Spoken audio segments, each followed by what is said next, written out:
Hei og velkommen til Norwegian Connect. I dag hører vi flere korte historier. La oss starte.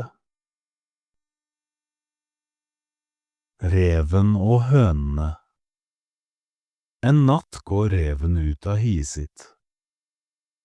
Han er veldig sulten. Han sniker seg stille gjennom skogen. Han vil finne mat. Plutselig ser han et lite hus.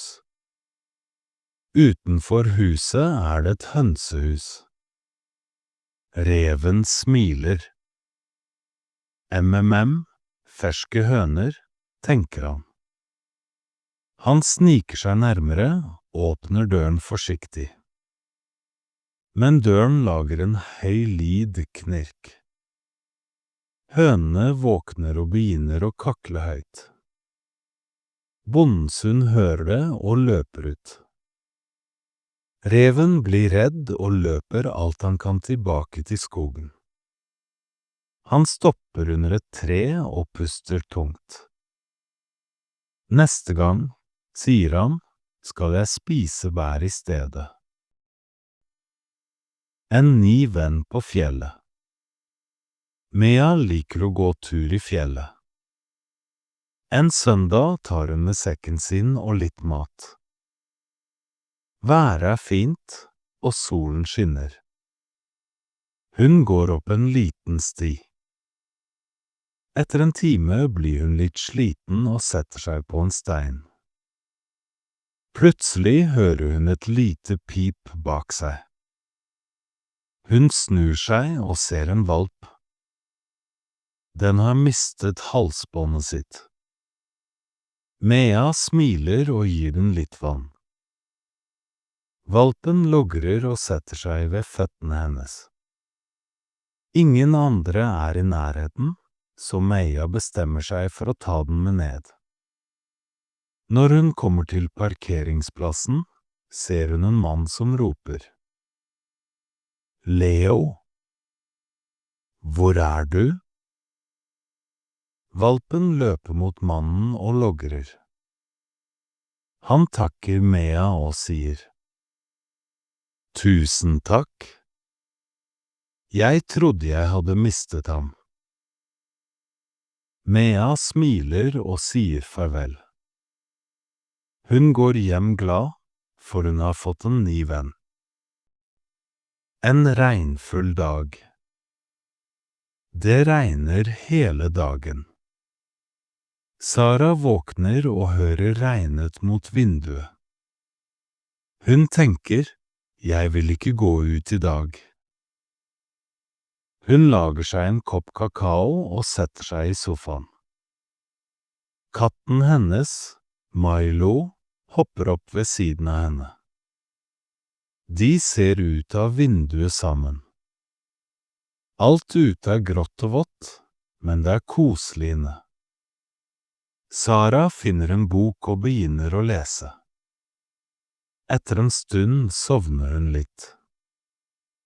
Når hun våkner, er regnet stoppet. Sola titter fram mellom skyene. Hun smiler og går ut med Milo i hagen. Luften lukter frisk, og blomstene skinner i solen.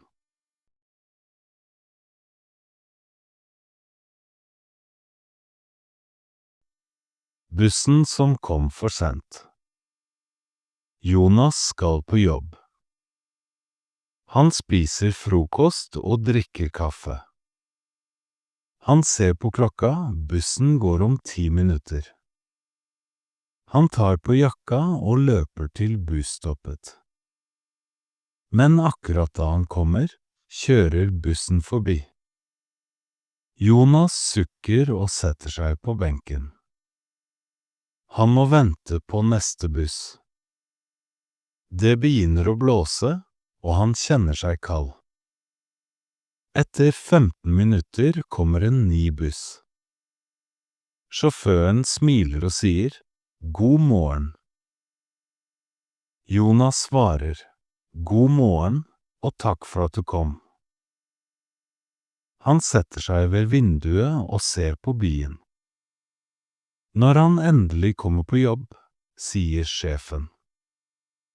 Du litt sen I dag. Jonas smiler og sier, ja, men jeg tok den riktige bussen denne gangen.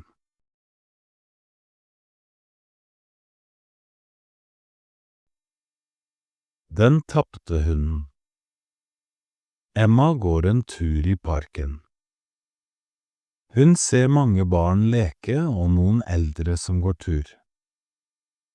Plutselig hører hun et lite bjeff bak seg. Hun snur seg og ser en liten brun hund uten bånd. Hunden ser redd ut og rister litt. Emma går sakte bort til henne og sier, hei, du alene? Hunden logrer litt og lar henne klappe seg. Hun ser på halsbåndet, men det ingen navn der. Emma bestemmer seg for å ta hunden med til veterinæren for å sjekke chip. Der finner de eieren, en gammel dame som bor I nærheten. Emma ringer henne, og damen blir veldig glad. Hun sier, tusen takk, jeg lette etter ham hele dagen. Emma smiler og sier, jeg glad jeg kunne hjelpe. Damen lover å passe bedre på hunden sin. Hunden får en ekstra godbit og logrer fornøyd. På skolen. Ida går på ungdomsskolen.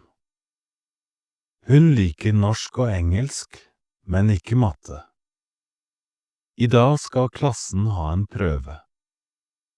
Ida litt nervøs, men hun har øvd mye. Læreren sier, dere kan begynne. Alle tar fram blyanter og papir. Det stille I rommet. Etter prøven går Ida og venninnen Nora til kantina. De kjøper brødskiver og jus. Hvordan gikk det? Spør Nora. Det gikk ganske bra, sier Ida og smiler. Etter skolen går de hjem sammen I regnet. De synger en sang og ler hele veien.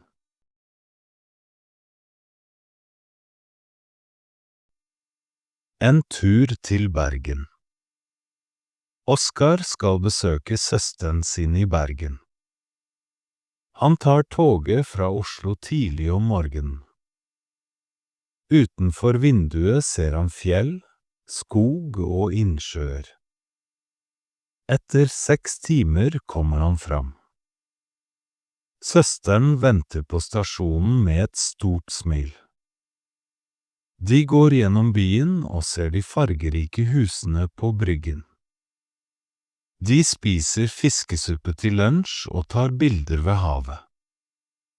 Om kvelden drikker de kakao og ser på regnet. Oskar sier, Bergen så vakker, selv når det regner. Søsteren ler og svarer, her regner det nesten alltid,